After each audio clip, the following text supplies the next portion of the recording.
Welcome back to the Mind and Money Podcast. I'm Val, a financial planner. And I'm Sherry, a financial coach. And today we're diving into entrepreneurship with ADHD and specifically for service-based businesses, charging and figuring out how to charge, what to charge, and how there's sometimes struggle to charge a certain value or to charge certain people, especially when it comes to people you know, and mixed in being like, I really love doing X. So if I charge Y, it feels weird because I just love to do it. Yeah. I love to do it. And I think it also is primarily around women. Probably. Primarily. So when meeting with a client, and it's that conversation of like, well, what do I even charge? Yes, there are sometimes you can glean an industry standard.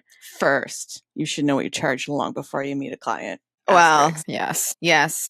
But sometimes it happens on the go, or as your business is evolving from more of that, like, oh, I was doing this on the side and now I'm doing this more full time, getting more serious about it, and or price increases will happen. So yes, you can kind of ballpark sometimes, but not always. And a lot of industries make pricing be this like secretive thing. If you go to 5 websites for the business that you have to try and do a little market research and you see 0 prices, it's sometimes hard then to be, well, where do I even start? I have and some professions and industries are very secretive about what they charge. And for me, that's a lot of like shadiness because if I'm considering a service and I can't find any pricing on the website, I'm probably not going to take any next steps because I don't want to waste my time or your time. If my budget is $500 and you're going to charge $5,000. Yep. But also, and there's back and forth, I think, in the coaching industry too, about having it or not having it. But my experience working with entrepreneurial women with ADHD is they are wildly undercharging in so many cases. And when we start to look at their prices, and there's no carte blanche advice, but my most common advice when it comes to pricing is double it because they're undercharging so significantly. And this is where it comes into that. I love to do it and I would do it for free if I didn't need an income. And the other part of that is it feels easy to me. So how can I justify charging X? And that's because you are an expert in it. It's going to feel easier, especially if it's a topic you love. Yes, you're passionate about it. You're plugged into it. You love working in that space, but do you want to be in it full time? Do you have, like, with how I've done it with a client before, she was service-based out of her home and she quit her job before we met, which was fine. But then it was not fine. She had done coaching with a business coach and had the logo and had the website. And I said, okay, did you also talk about how much you need to make each month? And she said, oh, no, we didn't do that. And I said, okay. And she had paid that coach, I think, close to $10,000. I have a blog currently in the queue for exactly this, like the numbers you need to know before you jump into your business full time and leave a job. So that I think had to come into, in my process, that comes into the pricing. Yes. In the sense of, okay, what is, like, whether it's hourly rate or per project, it really depends on what your service is. But what do you need to bring home to support this, to be financially okay? And to pay your business expenses and to save for taxes, which is a big one that so many, especially early entrepreneurs, don't do, but then also to pay yourself what you need to on the personal side. Yes.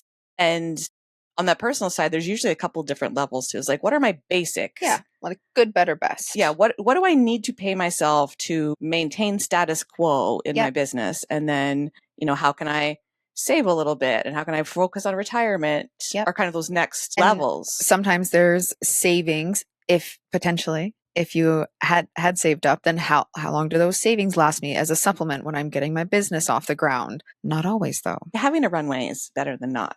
For sure. Having a runway. And some people might think it's ridiculous, especially if they're non-entrepreneurs listening to this, to be like, well, why does how much your rent or mortgage is impact how much you're going to charge me for my services? Like, that's fucked up. But it's not really, because we only have so much capacity and depending on the service we're providing, we're working with twice as many clients as we have the capacity to, the service we deliver is going to be really low quality. So how many hours do you have to do X in a week or a month? And then how many clients can you work with, or how many of the services you do can you provide? And then what does that pricing look like around there? But also, and this is all over online too, is that value-based pricing.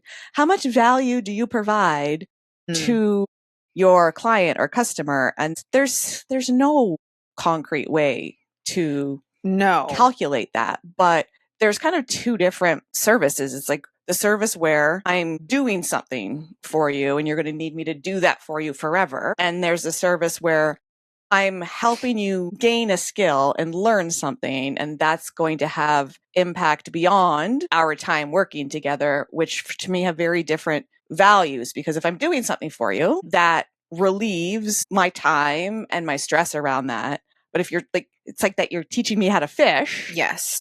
Then it's like it just continues to give. Yeah, it's going to have a long-term impact. And I just want to circle back real quick, even though this isn't the topic at hand, but that saving for taxes portion, the earlier you are in your business, because I recently came across somebody who was a previous coaching client when she was just shifting from employee to self-employed. Mm-hmm.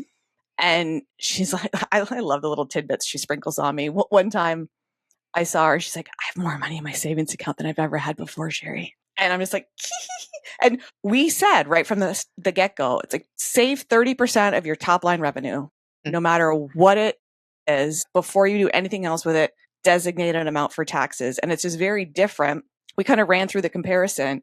And if I were to work with somebody when they were just starting their business and they started putting away 30% right away, because there's some professions where, depending on your location, they're predominantly self-employed. And a lot of these professions, they kind of come out of the gate with the ability to make a lot of income. So think like massage therapists, hairstylists. There's like those. Right. You are the printer to print money. Yep. Your rate is typically what it is, because that's like, you'll be making $100 an hour. Yep. But if you go through year one and you get done year one and you earned $65,000 and you didn't put any money away for taxes, the cycle that I tend to see is then it's Q1, Q2 of the following year. And you're like, fuck, I owe the government for taxes. I owe $15,000, $20,000, $25,000.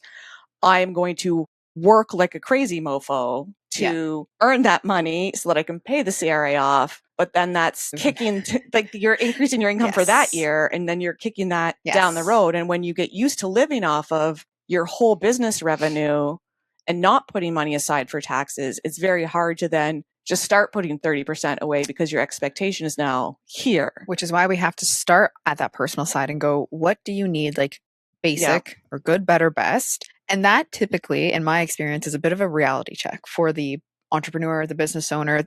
It's whether it's around spending or around, I need to bring that in. I need to save how much for taxes? Yes. Starting.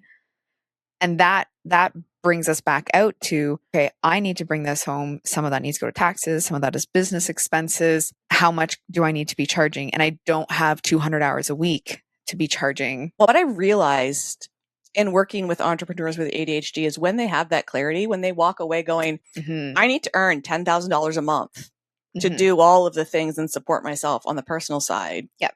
Very quickly, they're like, okay, wait, hold my latte. I'm going to go figure out how to do this through a combination of new offers, price increases, increased capacity, having help come in. Like, there's so many ways that you can do that. It doesn't have to be all or nothing too. First, I meant to say this earlier. If you haven't done a price increase in at least the last 12 months, this is your sign. Yes. It's time. And the good thing is when you're an entrepreneur, you get to decide things. You get to decide, are you increasing prices only for new customers or clients, or are you doing it across the board for existing ones? And if you want to do it for existing ones, what does your contract say? Because you have a contract, right? Are you able to increase the price, or is there a commitment for X amount of time? But then also, if you do decide to do a price increase and that leaves you not being able to help some people that you feel really connected to help, Right. You can do a sliding scale for X number of clients a month. Like, it is your business. You get to decide what is best for you financially, but also mentally. If it feels like, oh my God, this client really can use my help and I really feel a connection to them, we've got a good vibe. If I'm going to work with one sliding scale based, like, you base that on whatever you want to. Maybe that's their income. Yeah, it's yours to create. When we're looking at the numbers, we want to just make sure it's realistic and you're not sinking your own ship and then having to go get a job which there's no shame in that either, if that's been something you've had to do.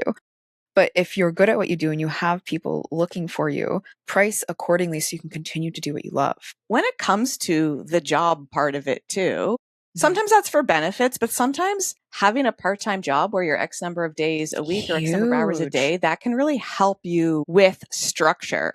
So if you want to start work at 10 o'clock in the morning and you have a challenge getting there and you're finding yourself starting work at 1, can you change the time you start work? Can you shift it? Does your life allow that? But B, maybe having that job where you're like, from 9 to 10, I'm going to work and do this, and that can help you create some structure, which sometimes we really need. It also really helps with cash flow. I have a client right now starting a business, still working part-time. They need to there's less pressure on their business to support them because there's still part-time cash flow. And it helps give their brain a bit of a break too. I show up when I'm an employee versus creating a business and being the boss. And having to have that creativity part of it all the time. But there's really a lot when it comes to pricing. One of the things I chat with a lot of other coaches, specifically financial coaches, about pricing and structures. And one of the things that we tend to default to, especially if we're coming from being an employee that was paid per hour, we tend to think about how much you're charging per hour, which is really something I encourage you to get away from, because as an entrepreneur, you might be spending 4 hours a day that are client facing, but there is so much that goes on beyond that. Some of the work is for the client. Some of the work is admin work for you. There's marketing. There's all of those things. So if you were making $30 an hour at a job and you go to charge $30 an hour, but you're only having those client facing hours 50% of the time, you're giving yourself a 50% pay cut. And when you have those conversations with clients or potential clients about working together, if you're quoting this much per hour, they very quickly go to, well, I make $40 an hour. Why the fuck am I going to pay you $100 an hour? Especially for folks that aren't entrepreneurs, that don't understand the behind the scenes. So focusing on putting things together that are based on results and deliverables and not connected to per hour. Yours is like more of that package mindset or membership aspect. But for some, hourly does still make sense. But you might see more resistance around the typical mindset that goes, but I make this. Why would I pay you that? However, it can be hard for a lot of people to swallow the, like, how much? What? So although there is a lot, where it's not to discourage you by any means, it's to take a look at what your pricing is, or if you're starting out and creating it from the ground up, reach out to someone like Sherry or myself and have a different mind look at it. Because sometimes it's just reaffirming that confidence in it. Like, yes, you do need to charge for that. Yes, charge for that. Hopping on a quick call, somebody picking your brain, find a way to charge for that. And when it comes to price increases too, the general information out there is to have it be based on the calendar year and having it be like a January rollout. Larger price increase, like maybe that's 5% a year or whatever. But I like to look at alternative ways too, because often the smaller increases can help us make those shifts with more confidence, especially when you're early in your business. So thinking about every 3 clients or every 5 clients I work with, I'm going to increase my price by X amount. And that can help us take it from a leap to a smaller step. Because if your goal is to double your pricing, if you go from where you are now to double right away, those first conversations you have with potential clients become a little more nerve-wracking. You might not have the confidence, but if you add 10% this time and 10% 2 clients from now, that can help you be more confident in those conversations. but can also create some administrative nightmares. Yes. That's what my brain does. My brain goes, I understand the system, but I need an across the board sort of thing. But it is whatever works for you, and it's however you can get there. Because to Sherry's point, that the more incremental building helps reaffirm your confidence. It's getting out of your own way. Because we can twist stories however we want. Because even if so say we increase our prices and then we have 5 conversations with potential clients and then none of them say yes. We're oh my gosh, we're charged too much. Even though maybe those 5 clients, you did not see a good fit, did not feel a good connection. The vibe was off. Yep. You didn't even want them to work like, with. Oh my God, I raised my prices and now they're too high and nobody wants to work with me. That is the universe testing you. Because we find the stories that we want to find based on what's in our head, but sometimes we're so wrong. And if you look at it in other professions, lawyers or therapists, my therapist is $150 an hour. If I came across a therapist charging $50 an hour, I am curious as to why. Yes, you're like, is she going to fuck me up or is she going to help me at $50 an hour? Because there's certain things that I want a good deal on. And on our services, often we're giving good deals on things that don't need to be discounted because they are valuable. Sometimes we offer a discount so early because we're just like, it's normally this, but for you. And that's the challenge sometimes when it's friends, families, loved ones, somebody that we've had a connection with at some point in our life. We often think about, well, they're not going to pay my prices. Who are they going to think I am to charge this? So maybe I'll quote them a different price. Or we're justifying it. Oh, well, they spend this on this. So they'll definitely you're negotiating when it's like, you don't go to the grocery store and check out and go, oh, well, I spent this over here, so I'm not going to spend this. You're like, the price is the price. Do I agree with grocery prices? No, but that's not the point. But you're not going to argue the pricing with the big corporations. So why are you negotiating on their behalf, even though they haven't asked? Like I recently had a situation where somebody very unexpectedly that I like, they're in my life, but they're not a big part of my life. I don't know them super well. They started talking about working together and I immediately went to, oh my God, if I tell them my prices. And I did it so backwards. Because it was someone in your life? Sorry? Yeah. We had that first and also because it's like I was really thrown for a loop because normally when somebody's interested in working together, they book a consultation, we talk about it, we do the vibe check, and then if it's a yes, and we start talking about next steps. So this was completely out of left field. And then I started going, oh my God, what am I going to do? Do I offer them a discount? Like they're going to think I'm crazy for charging these prices because they've never, and then like, no, I put my coaching hat on and coached myself, be like, no, what would you tell somebody else that was thinking this? So then I put the offer out there and they're like, woo, that's a lot. That's an investment. Like, they're like, but this is what I need. I know this is what I need. And I'm just like, good.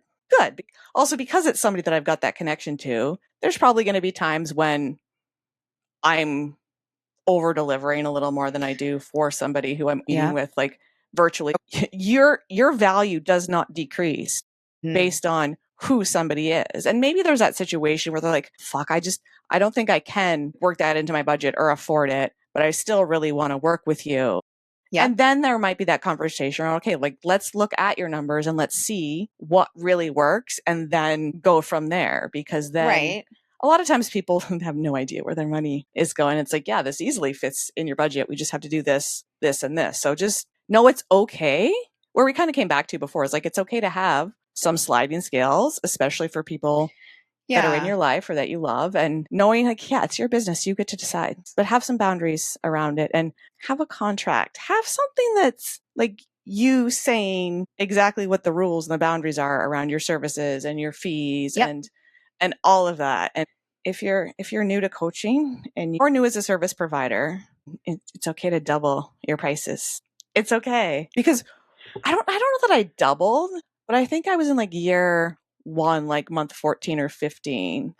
And I started getting some mentoring and taking some programs and did a pretty significant price increase. And it felt like an unlock because people were doing the work more. They were having better results because they were doing the work more. And it comes down to them being more invested. So if paying $50 for therapy Yes. versus $150 for therapy, even if there's a no-show, pay the full fee, it's less financially impactful to miss a $50 session than a $150 session. Yep. It is prioritized differently. Yep. Because of the prices. Like if you have a laptop that costs $200 and one that costs $2,000, you're going to treat them a little differently and feel differently if you smash one versus the other, because definitely you're invested differently. So whatever you do, whatever product or services you're providing, it is valuable, even if it feels especially if it feels really easy to you. Yes, that's because you are an expert. You spend time in it. You love it. You learn about it.